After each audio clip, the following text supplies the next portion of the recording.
Welcome back, everyone. Today we're going to dive into something, well, you probably use all the time, but maybe don't think about too much. Oh, yeah. Yeah.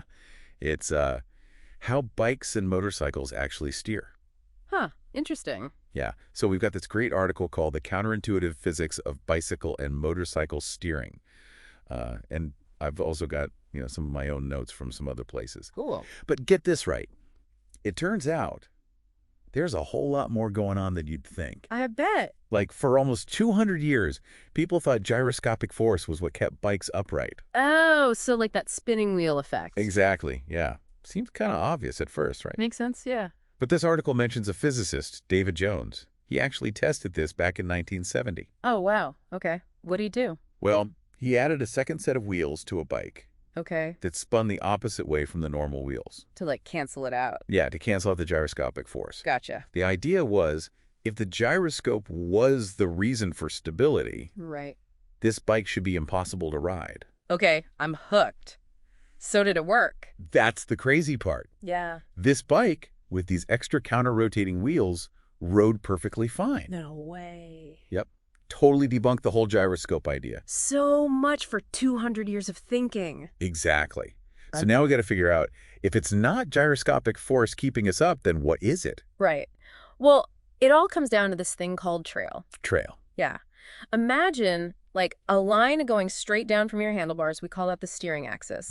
Trail is the distance between where that line hits the ground Right. and where your front tire actually touches the ground. Okay, I'm picturing it. So the tire's contact point is a little behind where the steering axis would meet the ground. Exactly. Why is that distance so important? Well, that little bit of offset, that's the trail. Right. That combined with just good old friction, that's what gives the bike its stability, makes it self-correct. So like when a bike leans, the trail makes the front wheel turn in the direction of the lean. Precisely. Helps bring the bike back up straight.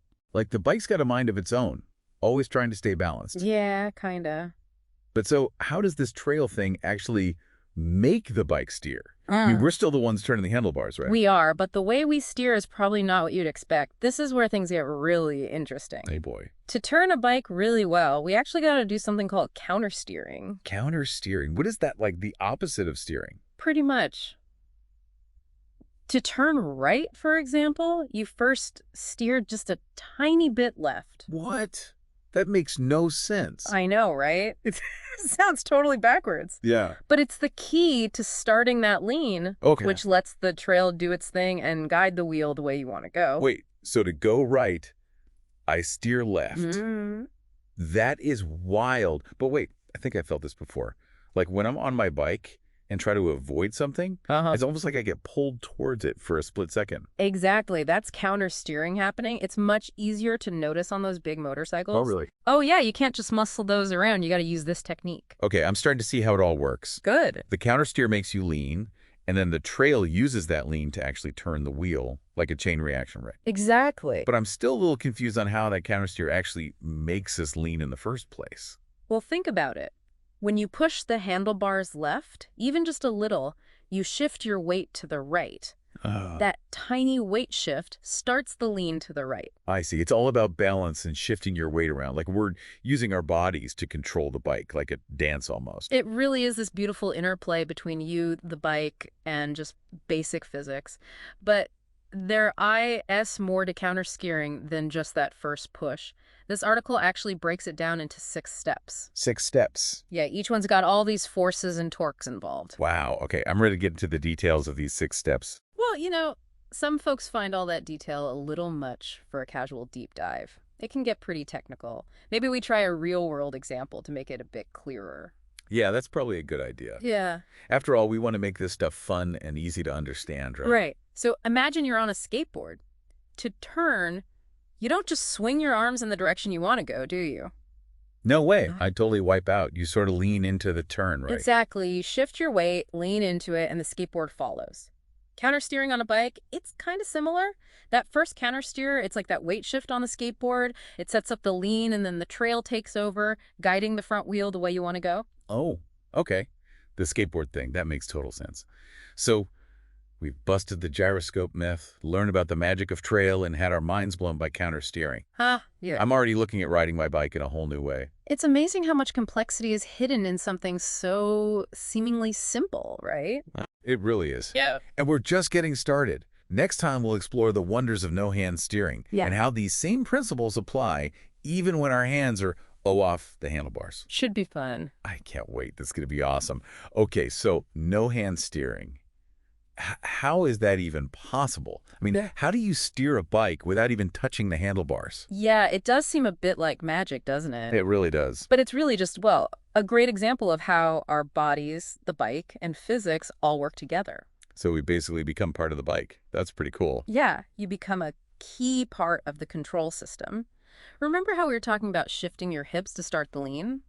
Well, when you're riding with no hands, those hip movements, that's your main way to steer. Okay, so instead of pushing the handlebars, we're kind of like shifting our weight with our hips. Exactly. Think about it. You're riding along, want to turn right, you just gently push your right hip forward, your left hip back just a little. That starts the lean to the right. And because of that trail we talked about, the front wheel steers in that direction. So it's all about making that lean with our bodies, and then the trail does the rest. Yeah. Wow, it's amazing how we just kind of DO that without even thinking about it. It really is. And it's not just about us consciously controlling it either.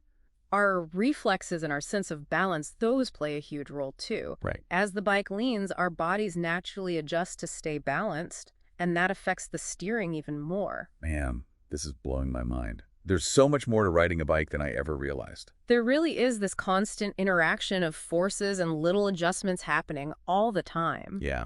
And it's not just bikes either. Motorcycles, same principles apply, even though they're way heavier and more complex. Oh, that's right. But if motorcycles are so heavy, how do they counter steer? Seems like it'd take a lot of effort to get them to lean. Good point. Motorcycles, they've got those shorter handlebars called clip-on bars. Okay. They're more for control than actually steering directly. So instead of like forcing the handlebars, riders use them to kind of nudge the bike into a lean. Oh, I see. So it's less about making the wheel turn and more about starting that lean with those little nudges. Exactly. And just like on a bicycle, they use their body weight and those hip movements to make the lean bigger. Motorcycle racing, that's a great example. Ever watch MotoGP? I've seen some highlights, but honestly, I never really got what those riders were doing. They just looked like they were defying gravity. Oh, it's quite a show, that's for sure. Those guys, they really understand countersteering and leaning. Yeah. They have to use those techniques to take those tight turns at those speeds. They're basically physicists on two wheels. I bet they could give us a master class in all these courses. I'm sure they could. They've trained their skills and instincts to work perfectly with the physics of their bikes. It's really impressive to watch. So we've talked about bikes, motorcycles, but what about other stuff with wheels? Like, do shopping carts countersteer? What about cars? That's a really good question. The article doesn't get into all that. But it's definitely worth thinking about, like a challenge to see if we can apply what we've learned to other things we see every day. I love that. Like, we've been given this new way of looking at the physics of, like, just normal objects. I'm already starting to think differently about how my car handles compared to my bike. That's great. It's amazing how understanding even these basic principles can change the way we see things. Makes you wonder how many other hidden forces are at play in our lives, right? Yeah, totally. Speaking of hidden forces, the article says that trail is, like, the most important thing for a bike's stability and steering. But does the amount of trail make a difference in how the bike handles? Oh, absolutely, yeah. The amount of trail has a huge impact on how stable and maneuverable a bike is. Okay, tell me more about this trail magic. All right, so imagine a bike with hardly any trail at all. It would feel really twitchy and unstable, especially at higher speeds. That's because the front wheel wouldn't have that strong self-correcting force we were talking about earlier. Gotcha. So less trail, less stability. Makes sense. What about a bike with a lot of trail? Well, a bike with more trail, that would feel much more stable, especially when you're going fast, but there's a trade-off. It would also be harder to maneuver at slow speeds. You'd have to put more effort into turning. Ah, so it's all about finding the right balance.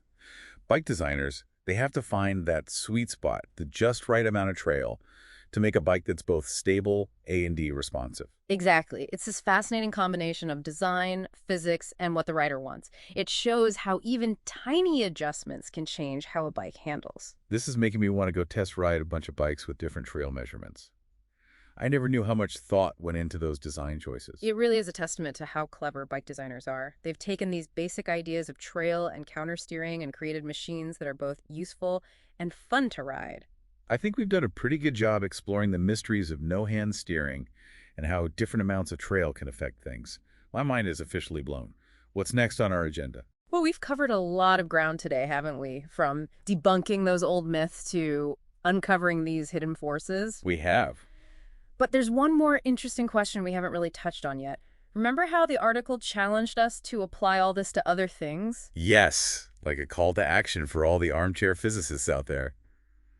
I'm up for the challenge. What's the question? The question is, how do these ideas of trail and counter steering work with those wobbly shopping carts we see at the grocery store?